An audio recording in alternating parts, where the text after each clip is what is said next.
অন্তর্বর্তী সরকার বিদায় নেওয়ার এক সপ্তাহ আগে আমেরিকার সঙ্গে বাণিজ্য চুক্তি করে বাংলাদেশ।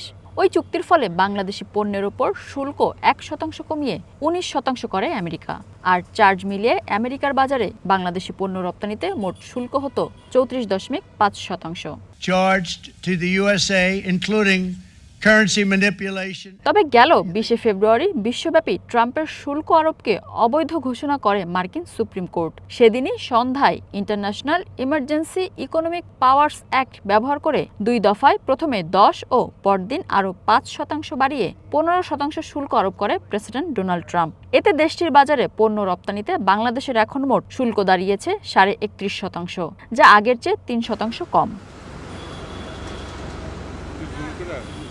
নতুন শুল্ক আগের থেকে কিছুটা স্বস্তিদায়ক বলছেন ব্যবসায়ীরা।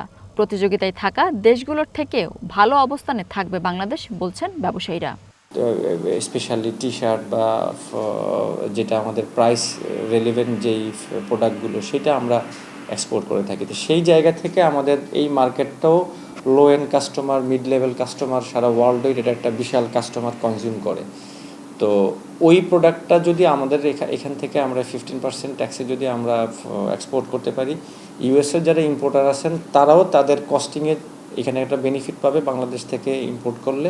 অন্তর্বর্তী সরকারের শেষ সময়ে তড়িঘড়ি করে বাণিজ্য চুক্তি হয়েছে বলছেন বিশেষজ্ঞরা। তবে চুক্তি পর্যালোচনা করার প্রয়োজন।